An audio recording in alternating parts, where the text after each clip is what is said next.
Yeah, thank you very much. Thanks a lot for having me. So I'm talking on behalf of Infineon. So it's not my money, but it's Infineon money. So since a few years, we are more and more active in the field of quantum technologies because we think that there's a lot of economic potential there. And also due to that, we are very happy to donate a reasonable amount of money to really two fantastic candidates, in my opinion. So I've been very impressed to see the work there. Also part of justification for my own strategy at Infineon. So we are doing various technological approaches, and to see on the one work to taking the competence or the knowledge of one area from quantum optics, applying it to another one, has been really very nice. Also justification for our strategy. And on the other side, addressing this, I would say, the hard part of the work, so the instabilities, which could really get you crazy.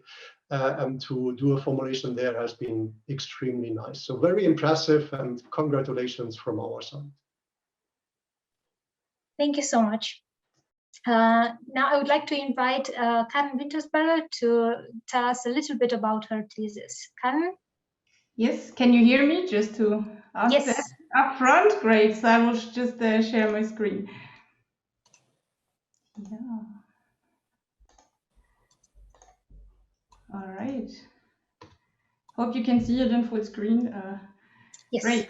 So first of all, I would like to thank the MCQST committee for awarding that great prize to me, and of course Infineon for their very generous donation.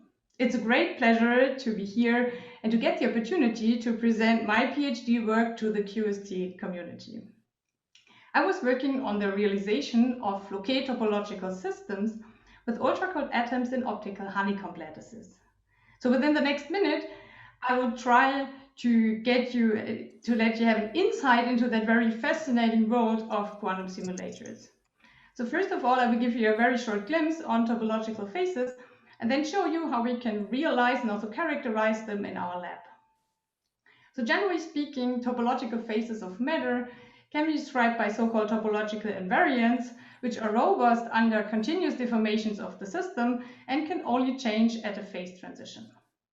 Topological systems have many interesting properties, such as robust chiral edge modes or excitations with fractional statistics, which are especially interesting for topological quantum computing, for example.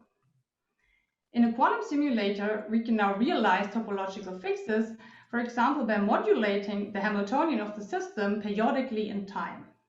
This is called Floquet engineering.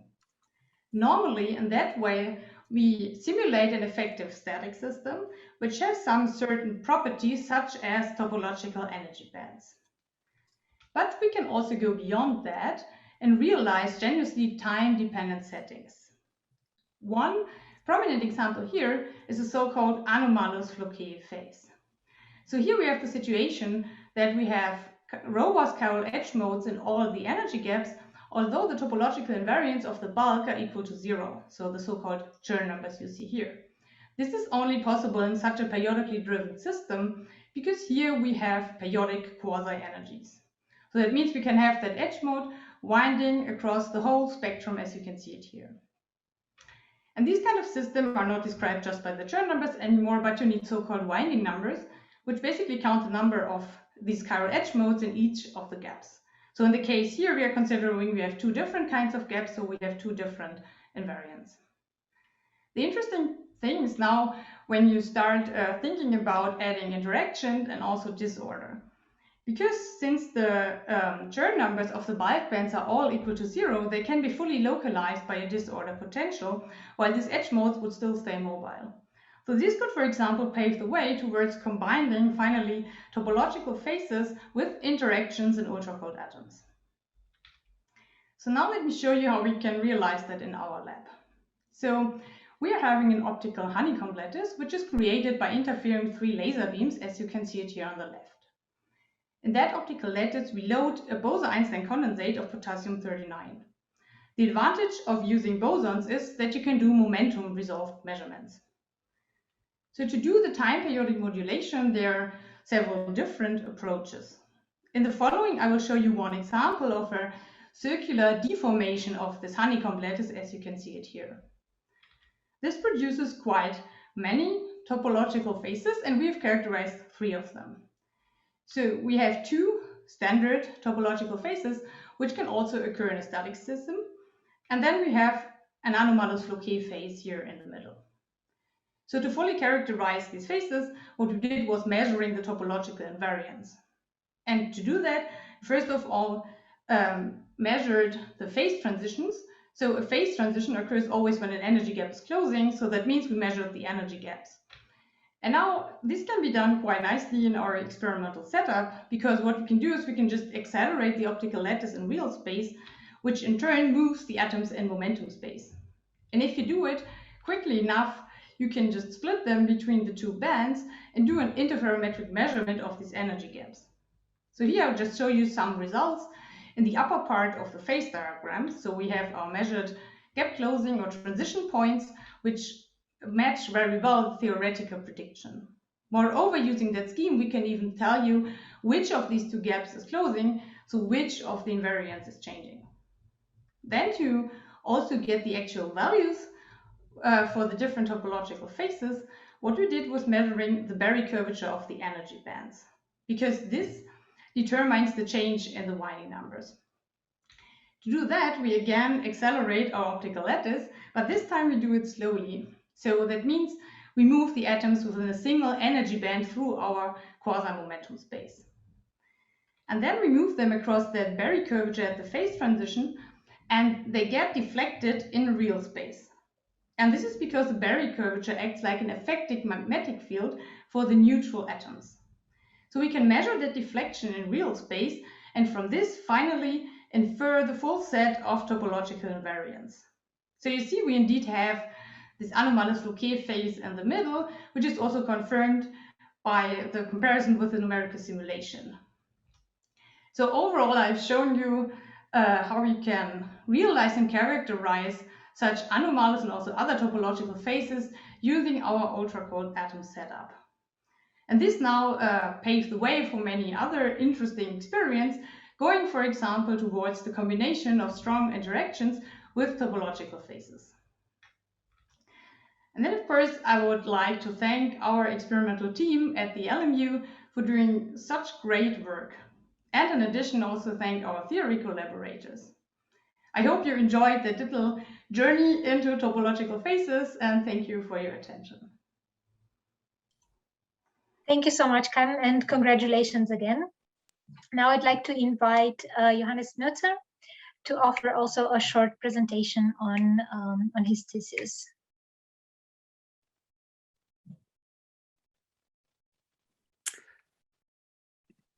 Okay, I hope you can hear me. Yes. Great. So just a second. Okay, can you see my screen now? Yes, but it's not. Yes, now it looks great. Okay, perfect.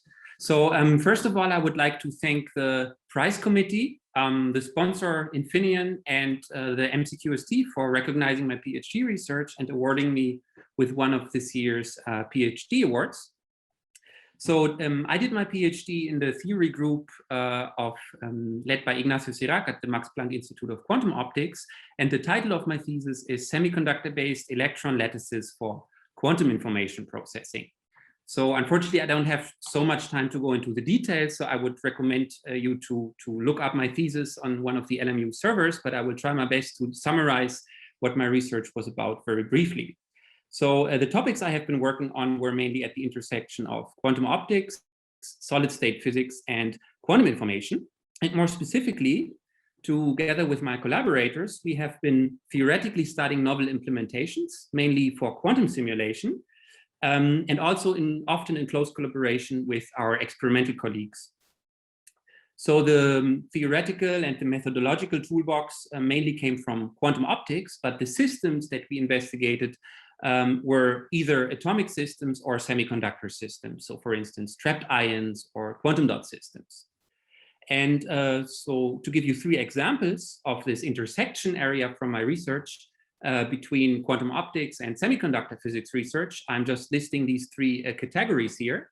So in the first category, I would say I have been studying solid state implementations for quantum simulation that are inspired by quantum optics experiments. And I'm going to say a little bit more about this in a minute.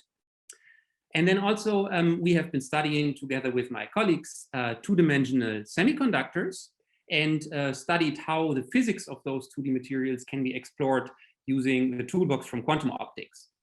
And then towards the later stage of my PhD, and also also during my postdoc, now afterwards, I have been working on trapped ion quantum simulators and using these trapped ion quantum simulators to interrogate specific properties of condensed metaphysics problems. So now I would like to spend one more minute, the one more minute that I have left, to talk very briefly about this first aspect. And here we have looked at the question how one could build traps and scalable lattices for particles in semiconductors, inspired by the very rich and great toolbox that comes from quantum optics. And more specifically, we try to take inspiration from the systems of cold atoms trapped in optical lattices. And if you look at those systems, then arguably the two main ingredients are the cold atoms that one wants to trap, and the coherent light sources, the laser light, that is being used to induce a potential landscape for these atoms. So similarly, we have been asking theoretically the question, and also applied to future experiments, how electrons in semiconductors could be trapped in a somewhat similar fashion. And here we found that by using specific acoustic fields in semiconductors that can be controlled with various techniques in laboratories today, that one could build similar regular lattices for electrons, just like for the cold atoms in the optical lattices, but now by using acoustic lattices and fields. So this was the very short summary of my research, and I would just like to give a summary and an outlook. So I think it is very nice that in physics, very often different fields come together, and you can try to take some inspiration from some field and apply it to another field, and use the advantages of this interdisciplinary field, which physics and quantum physics is. So with this, I would like to thank again the MCQST and Infineon for the prize, and the collaborators that worked with me on these various projects.